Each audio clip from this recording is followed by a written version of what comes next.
नमस्कार. इनेक्स अकॅडमीमध्ये आपल्या सर्वांचं स्वागत. या लेक्चरमध्ये आपण टीचिंग ॲप्टिट्यूड संदर्भात चर्चा करणार आहोत. इनेक्स अकॅडमीच्या पेपर 1च्या कोर्समध्ये प्रिव्हियस इयरमधील प्रत्येक प्रश्नाचे सविस्तर स्पष्टीकरण, सिलेबसमधील प्रत्येक टॉपिकवर थेरी लेक्चर व मॉक टेस्ट इन्क्लूड केले आहेत. सोप्या भाषेमध्ये व खूप अट्रॅक्टिव्ह एज्युकेशनल व्हिडिओज आपल्याला उपलब्ध केले जातील. अधिक माहितीसाठी आपण 9811127789 वर संपर्क करू शकता. महाराष्ट्र सेटच्या परीक्षेमध्ये टीचिंग ॲप्टिट्यूडवर 5 प्रश्न विचारले जातात. या लेक्चरमध्ये टीचिंग ॲप्टिट्यूड या युनिटवर महाराष्ट्र सेट 2019मध्ये विचारण्यात आलेल्या प्रश्नांवर आपण चर्चा करणार आहोत. The reflective level of teaching is असा प्रश्न विचारलेला आहे. हा प्रश्न लेवल ऑफ टीचिंग या टॉपिकवर विचारलेला आहे.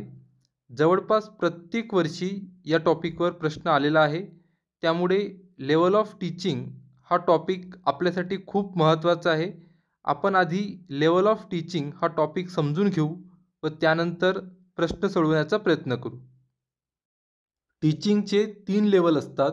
फर्स्ट मेमोरी, सेकंड अंडरस्टँडिंग आणि थर्ड रिफ्लेक्टिव्ह. आपण मेमोरी लेवल ऑफ टीचिंगपासून सुरुवात करूया. आपल्याला प्रत्येक लेवलच्या प्रोपाऊंडरचं नाव माहीत असायला पाहिजे. प्रोपाऊंडर म्हणजे ज्यांनी ही संकल्पना दिलेली आहे त्यांना प्रोपाऊंडर असं म्हणतात. मेमोरी लेवलचे प्रोपाऊंडर जे.एफ. हर्बर्ट हे आहेत. त्यामुळे जे.एफ. हर्बर्ट हे नाव आपल्याला लक्षात ठेवायचं आहे. त्यानंतर मेमोरी लेवल ही थॉटलेस लेवल असते आणि या लेवलमध्ये पाठांतरावर भर असतो. आपण लहान असताना कुठलीही कन्सेप्ट न समजता तिला पाठ करत होतो, ते मेमोरी लेवल ऑफ टीचिंगमध्ये येते. जर मेमोरी लेवलच्या नेचरचा विचार केला तर यामध्ये शिक्षकाची भूमिका खूप महत्त्वाची असते. त्यामुळे ही टीचर सेंट्रिक लेवल आहे. त्यानंतर जो विषय आहे तो विद्यार्थ्यांपर्यंत पोहोचवणं एवढंच या लेवलचा उद्देश असतो. त्यामुळे ही लेवल सब्जेक्ट सेंट्रिकसुद्धा असते. त्यानंतर सेकंड अंडरस्टँडिंग लेवल. या लेवलचे प्रोपाऊंडर एच.सी. मॉरिसन हे आहेत. ही टीचिंग लेवल थॉटफुल लेवल असते. पाठांतरासोबत या लेवलमध्ये समजून घेण्यावर सुद्धा भर असतो. या लेवलमध्ये शिक्षक आणि विद्यार्थी दोन्ही महत्त्वाचे असतात, परंतु विद्यार्थ्यांची भूमिका जास्त महत्त्वाची असते. त्यामुळे मोर स्टुडंट सेंट्रिक आपण म्हणू शकतो. त्यानंतर फक्त विषय विद्यार्थ्यांना पोहोचवण्याचा प्रयत्न यामध्ये नसतो, तर विषय विद्यार्थ्यांना समजला पाहिजे त्यावर जास्त भर असतो. त्यामुळे या लेवलला नॉट सब्जेक्ट सेंट्रिक आपण म्हणू शकतो. त्यानंतर थर्ड टॉपमोस्ट लेवल म्हणजे रिफ्लेक्टिव्ह लेवल. या लेवलचे प्रोपाऊंडर हंट हे आहेत. ही लेवल हायली थॉटफुल असते आणि प्रॉब्लेम सॉल्विंगवर भर असतो. क्रिटिकल थिंकिंग डेव्हलप करण्याचा प्रयत्न या लेवलमध्ये असतो. या लेवलमध्ये टीचर आणि स्टुडंटमध्ये मोठ्या प्रमाणावर कम्युनिकेशन होतो. स्टुडंट आपले प्रश्न, शंका टीचरला विचारतात व टीचर स्टुडंटला मदत पण करतात. यामध्ये विद्यार्थ्यांची भूमिका महत्त्वाची असते. त्यामुळे या लेवलला आपण स्टुडंट सेंट्रिक म्हणू शकतो आणि या लेवलमध्ये फक्त सब्जेक्टवर भर न देता प्रोसेसवर भर दिला जातो. शिकवलेल्या ज्ञानाचा वापर करून विद्यार्थी प्रॉब्लेम सॉल्व्ह करू शकतात का यावर जास्त भर असतो. त्यामुळे या लेवलला पण नॉट सब्जेक्ट सेंट्रिक आपण म्हणू शकतो. प्रश्नामध्ये आपल्याला रिफ्लेक्टिव्ह लेवलविषयी विचारलेलं आहे आणि आत्ताच आपण रिफ्लेक्टिव्ह लेवलच्या नेचरविषयी माहिती बघितलेली आहे. रिफ्लेक्टिव्ह लेवल ही स्टुडंट सेंट्रिक असते व सब्जेक्ट सेंट्रिक नसते. हे आपण आत्ताच बघितलेलं आहे. आता आपण ऑप्शन्स बघूया. Options A, teacher centred and subject centred but not learner centred. हे पूर्णपणे चुकीचं आहे, कारण यात नॉट लर्नर सेंटर्ड दिलेलं आहे. परंतु रिफ्लेक्टिव्ह लेवल ही लर्नर सेंटर्ड म्हणजेच स्टुडंट सेंटर्ड असते. रिफ्लेक्टिव्ह लेवल टीचर सेंटर्ड आणि सब्जेक्ट सेंटर्डसुद्धा नसते. त्यामुळे ऑप्शन ए पूर्णपणे चुकीचं आहे. Next option B, not teacher centred but is subject centred and learner centred. हे सुद्धा चुकीचं आहे, कारण यात सब्जेक्ट सेंटर्ड दिलेलं आहे, परंतु रिफ्लेक्टिव्ह लेवल ही सब्जेक्ट सेंटर्ड नसते. Next option C, teacher centred and not subject centred and learner centred.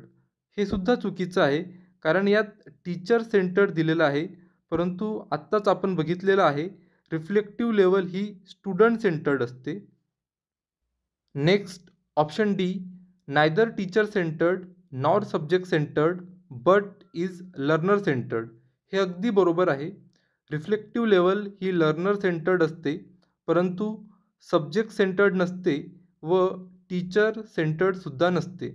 त्यामुळे option D, neither teacher centred nor subject centred but is learner centred, हे या प्रश्नाचं योग्य उत्तर आहे.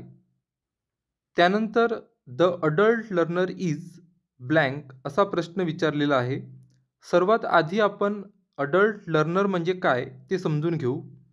18 किंवा 18पेक्षा जास्त वयोगटातील व्यक्ती जी एज्युकेशनल ॲक्टिव्हिटीजमध्ये एंगेज असते, त्या व्यक्तीला आपण अडल्ट लर्नर म्हणतो. आता आपण ऑप्शन्स बघूया. Option A, peer motivated. Option B, self motivated. Option C, family motivated. And option D, society motivated. आपण लहान असताना एखादी गोष्ट शिकताना आपण आपल्या फॅमिलीकडून किंवा आपल्या मित्रांकडून मोटिवेशन घेत असतो आणि ते मोटिवेशन गरजेचं असतं, कारण लहानपणी आपण जास्त विचार करू शकत नाही, आपण भविष्याचा विचार करत नाही आणि शिकण्याची आवड पण आपल्यामध्ये नसते. त्यामुळे एक्सटर्नल मोटिवेशन महत्त्वाचे असतात. फॅमिलीकडून, सोसायटीकडून अशा विविध माध्यमातून मिळणारे एक्सटर्नल मोटिवेशन लहानपणी आपल्यासाठी खूप महत्त्वाचं असतात. परंतु 18 किंवा 18+ झाल्यावर आपण आपल्या विवेकबुद्धीचा वापर करून निर्णय घेत असतो. आपल्याला जे अचीव करायचं आहे त्यासाठी आपण भरपूर मेहनत घेत असतो. आपल्याला एक्सटर्नल मोटिवेशनची गरज नसते.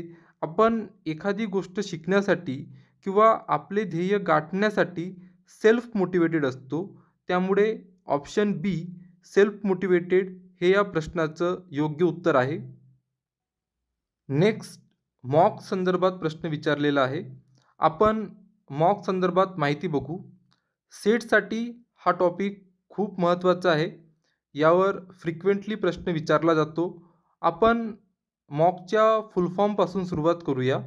मॉक म्हणजे massive open online courses. Mock हा free, web based, self directed distance learning programme आहे. यातील प्रत्येक शब्द आपल्यासाठी महत्त्वाचा आहे. Free, web based, self directed आणि डिस्टन्स लर्निंग प्रोग्राम, हे सर्व कीवर्ड आपल्याला लक्षात ठेवायचे आहेत. मॉकमध्ये ऑनलाईन कोर्सेस असतात.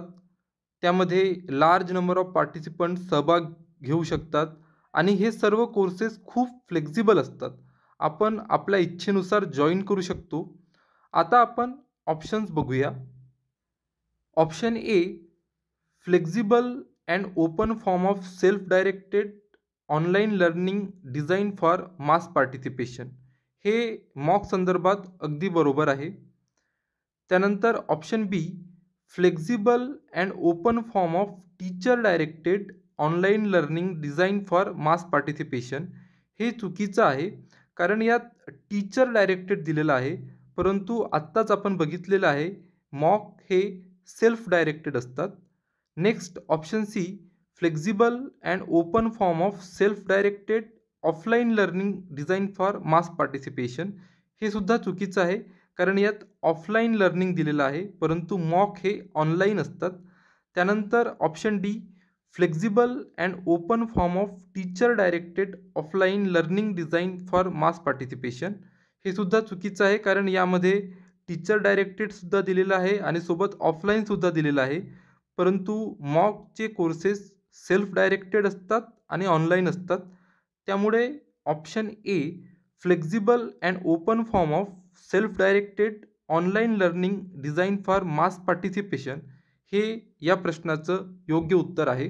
इनेक्स अकॅडमीच्या पेपर 1च्या कोर्समध्ये प्रिव्हियस इयरमधील प्रत्येक प्रश्नाचे सविस्तर स्पष्टीकरण, सिलेबसमधील प्रत्येक टॉपिकवर थेरी लेक्चर व मॉक टेस्ट इन्क्लूड केले आहेत.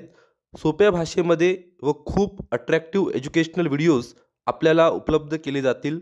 अधिक माहितीसाठी आपण 9881127789 वर संपर्क करू शकता. Next, modern teaching support system includes असा प्रश्न विचारलेला आहे. म्हणजे दिलेल्या पर्यायांपैकी कोणती वस्तू मॉडर्न टीचिंगमध्ये यूज केली जाते ते आपल्याला निवडायचं आहे. Option A smart board, option B green board, option C charts आणि ऑप्शन डी मॅप्स दिलेला आहे. हा प्रश्न थिंक अँड पिक या कॅटेगरीमध्ये मी ठेवलेला आहे, कारण या प्रकारचे प्रश्न सोडवण्यासाठी आपल्याला पर्टिक्युलर नॉलेजची गरज नसते. आपण प्रश्न व्यवस्थित वाचून योग्य पर्यायाची निवड करू शकतो. प्रत्येक वर्षी 2 ते 3 प्रश्न या प्रकारचे विचारले जातात. आता ग्रीन बोर्ड्स, चार्ट्स आणि मॅप्स या वस्तू तर खूप आधीपासून आपण टीचिंगसाठी वापरतो. मॉडर्न टीचिंग संदर्भात आपण विचार केला तर स्मार्ट बोर्ड आलेले आहेत व आता हळूहळू स्मार्ट बोर्डचा वापर सुरू झालेला आहे. त्यामुळे मॉडर्न टीचिंग सपोर्ट सिस्टीममध्ये स्मार्ट बोर्ड इन्क्लूड होणार. त्यामुळे ऑप्शन ए स्मार्ट बोर्ड हे या प्रश्नाचं योग्य उत्तर आहे. Next, which of the following is not applicable to the internal assessment असा प्रश्न विचारलेला आहे. इंटरनल असेसमेंटला दिलेल्या पर्यायांपैकी काय लागू होणार नाही ते आपल्याला निवडायचं आहे. हा प्रश्न पण थिंक अँड पिक याच कॅटेगरीमध्ये येतो. आता आपण दिलेल्या प्रत्येक पर्यायावर चर्चा करूया. Option A integration of teaching and evaluation. जर इंटरनल असेसमेंट करण्यात आली तर शिक्षकांना शिकवलेले विद्यार्थ्यांना समजलेलं आहे की नाही या संदर्भात माहिती मिळणार. म्हणजे इंटरनल असेसमेंटमधून लर्नरच्या नॉलेजविषयी माहिती शिक्षकांना मिळते व त्यानुसार विद्यार्थ्यांचे इव्हॅल्युएशन केलं जाऊ शकतं. त्यामुळे option A integration of teaching and evaluation हे इंटरनल असेसमेंटला लागू होणार. Next, option B testing of skills and abilities. Internal असेसमेंटमधून आपण लर्नरच्या स्किल्स ॲबिलिटी टेस्ट करू शकतो. त्यामुळे option B testing of skills and abilities हे सुद्धा इंटरनल असेसमेंटला लागू होणार.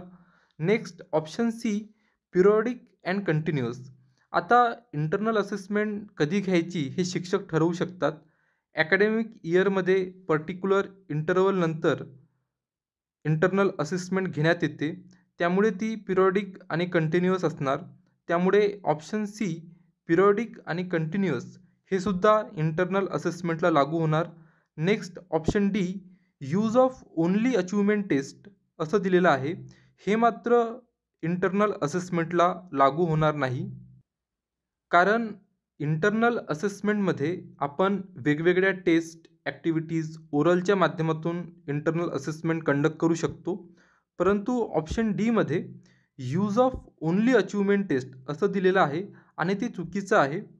फक्त अचिव्हमेंट टेस्टचाच वापर आपण करू शकतो असं नसतं.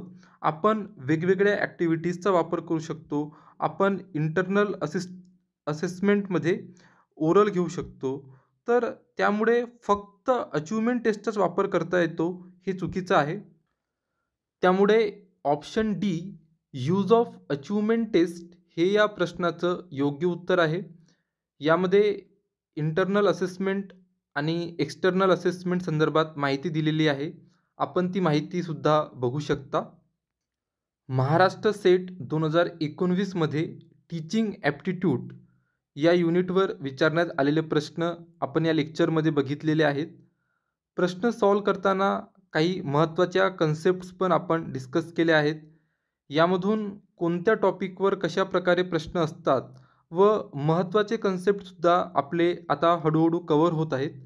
ज्या कन्सेप्ट किंवा फॅक्ट्स आपल्याला माहीत नव्हते व या लेक्चरमधून आपल्याला त्या संदर्भात माहिती मिळाली ते आपण व्यवस्थित नोट करून ठेवा. आपल्याला भविष्यात प्रश्न सॉल्व करताना आणि रिव्हिजन करताना त्या उपयोगात येतील. इनेक्स अकॅडमीला आपला बहुमूल्य वेळ दिल्याबद्दल खूप खूप आभार. धन्यवाद.